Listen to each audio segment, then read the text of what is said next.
오는 8월 24일로 한국과 중국이 수교한 지 32주년을 맞습니다. 우리 국민들이 중국을 어떻게 인식하는지 두 개의 여론조사기관 한국리서치와 동아시아 연구원이 조사한 결과를 토대로 해서 여러분들께 설명을 드릴까 합니다.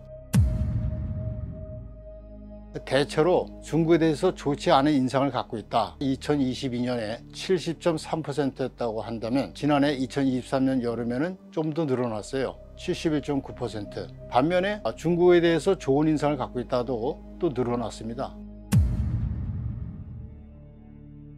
이유는 몇 가지가 있는데 가장 크게는 경제적 이유를 예로 들었습니다. 그러니까 중국이 거대 시장으로 경제적 기회가 있을 것이다 라고 생각하기 때문에 라는 대답이 무려 77.2%, 또 중국이 고도 성장을 이룩했기 때문에 라는 대답도 70%가 넘었습니다. 그러니까 중국의 비약적인 경제 성장, 또 그 속에서 우리가 경제적 기회를 얻을 수 있을 것인가 라는 관점에서 우리 국민들이 중국을 좋게 보는 것 같습니다. 가장 많은 대답은 사드 보복 등 중국의 강압적 행동 때문이다 라는 대답이 제일 많았습니다. 거의 60% 가까운 국민들이 중국의 2016년부터 시작된 사드 보복을 아직도 잊지 않고 있는 결과입니다. 두 번째는 한국을 존중하지 않기 때문이다. 아마 김치, 한복 등 여러 가지 한국 문화와 전통에 대해서 중국이 존중하지 않는 태도를 보이는 것에 대해서 우리 국민들이 상당한 불만을 갖고 있는 것으로 보입니다. 한중 관계에 대해서 가운데 가장 두드러지게 보이는 부분을 볼까요? 나쁘다 라는 대답이 2023년 초에 78%에 달했다고 한다면 2024년에는 65%로 다소 줄었습니다. 약 13%포인트가 줄었죠. 그렇지만 아직도 한중 관계가 나쁘다 라는 인식이 지배적이라는 점을 알 수가 있습니다. 그리고 좋지도 나쁘지도 않다 라는 대답이 지난해 20%에서 올해 31%까지 올랐습니다. 그렇지만 재미난 현상을 하나 발견할 수 있는데요. 우리 국민의 중국에 대한 인식이 좀 부정적임에도 불구하고 한중 관계의 중요성에 대한 동아시아 연구원의 조사 결과는 매우 흥미롭습니다. 지난해 여름 조사 결과에 따르면 80%가 넘는 우리 국민들이 한중 관계라는 것이 매우 중요하다라고 대답을 하고 있습니다.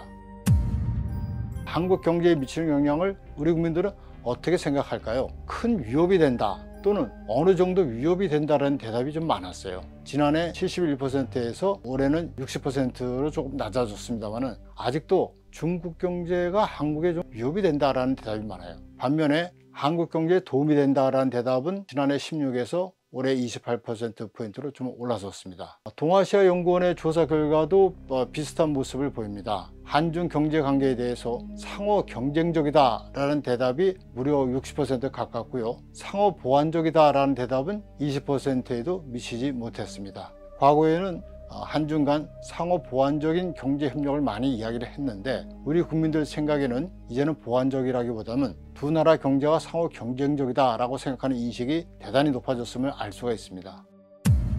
한국이 중요하게 생각하는 안보, 도움이 된다라는 대답은 한 10%에 불과한 반면 큰 위협이 된다 또는 어느 정도 위협이 된다는 대답이 무려 70%에 가까웠습니다. 중국 군용기에 한국 방공식별구역 침범이라든가 또는 서해상에서의 중국의 무력 증강 현상 등에 대한 우리 국민들의 우려가 높아지고 있는 것을 반영하는 결과로 보입니다.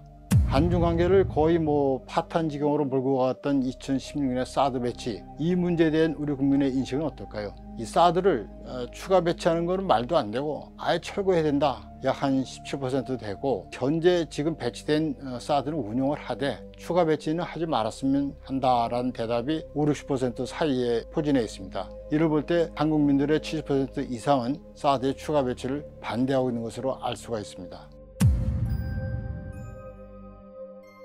첫 번째가 가장 많은 대답이 중국의 경제 제재, 한국에 대한 경제 보복이랄까요? 경제 제재에 대해서 우리가 좀 대응을 잘했으면 좋겠다라는 대답이 28%로 가장 많았고, 또 중국과 한국과 경제 협력 또는 첨단 기술 부분에서 협력했으면 한다라는 대답이 두 번째를 이었습니다. 그럼 경제 제재에 대한 대응, 예를 들어서 중국의 요소수를 한국에 재수출하지 않으니까 한국에서 뭐 공급 대란이 일어났었죠. 중국에 많은 히토류가 있고, 이런 중국이 이런 히토류라든가 여러 가지 경제적 자원을 무기로 이용하는 것에 대해서 우리가 잘 대응했으면 좋겠다라는 대답이 가장 많았던 것인데, 결국 경제협력 문제와 같이 연결시켜서 놓고 봤을 때 경제 문제에 관해서 중국이 잘 대처를 했으면 한다는 바람이에요. 북한 비핵화를 위한 한중 간의 정책 공조에 대해서는 20%의 우리 국민만이 대답을 했습니다.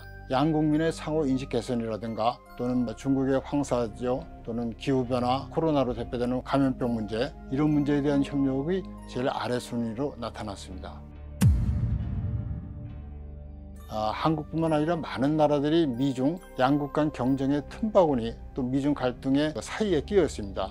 이럴 경우 한국은 어떤 입장을 취해야 되는가 와 관련해서 2014년의 경우에 우리 국민은 중립을 유지하자라고 하는 대답이 60%를 넘었어요. 그러던 것이 건 10년 만에 중립을 유지하자, 어느 편도 지지하지 말고 가운데 잘 균형을 유지하자라고 하는 대답이 50%로 내려왔습니다. 반면에 미국을 지지해야 된다라는 대답은 지금은 거의 한 50% 수준으로 올라왔습니다. 어떻게 보면 미국의 손을 들어주는 측면이 많아졌다고 해석을 할 수 있겠습니다만, 또 한편으로는 아직도 우리의 많은 국민들이 미중 간에서 균형을 유지했으면 하는 그런 바람이 가장 많은 것으로 조사됐습니다.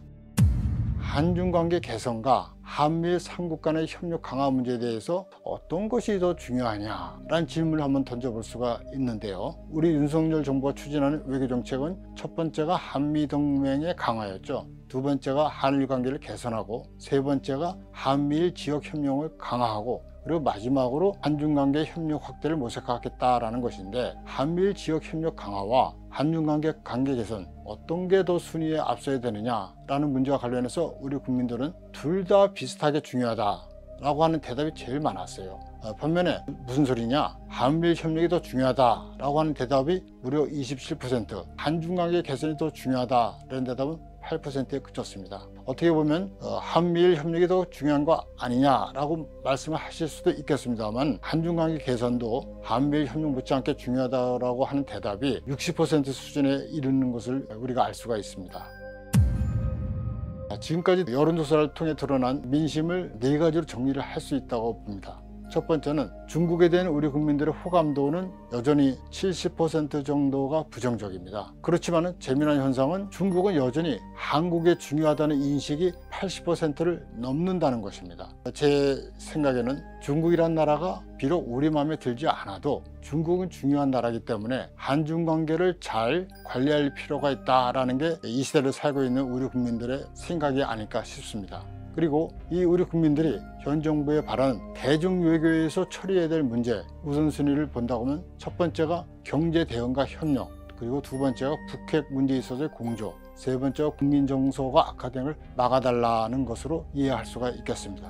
그리고 세계적인 문제인 미중 대결과 관련해서는 중립을 유지하는 게 좋지만, 그게 안 될 경우는 미국 지지라는 순으로 여론조사 결과가 드러났다고 볼 수가 있습니다. 지금까지 말씀드린 것이 현 시대 윤석열 정부 시기 한국 국민들이 중국에 대해서 갖고 있는 솔직한 마음이라고 생각이 됩니다. 최근에 한중 관계가 이렇게 안 좋았습니다만은 제 생각에는 좀 개선의 여지가 보이지 않나 싶습니다. 그 개선의 계기는 바로 지난 7월 10일 날 싱하이밍 주한 중국 대사가 한국을 떠난 사건이라고 저는 생각이 됩니다. 여러분 잘 아시겠습니다만 지난해 6월 싱하이밍 대사가 배팅 발언이 있었죠. 중국의 패배에 배팅하면 한국은 반드시 후회할 것이다 라는 말을 했고, 이것이 한국민들의 마음에 커다란 상처를 줬고요. 또 우리 윤석열 대통령이 직접 불쾌감을 표시하면서 사실 싱하이밍 대사의 대사로서 한중관계를 잇는 가교로서의 역할은 사실상 끝이 났다고 볼 수가 있습니다. 결국은 싱하이밍 대사가 떠난 뒤에야 한중관계의 새로운 돌파구가 열리지 않을까 싶은데, 마침내 1년여 만에 싱하이밍 대사가 떠났고 이제 새로운 주한 중국 대사가 한국에 부임하게 될 것입니다. 한중 양국은 중국의 새 대사 부임을 계기로 해서 새로운 협력의 시기로 나가야 될 것 같습니다.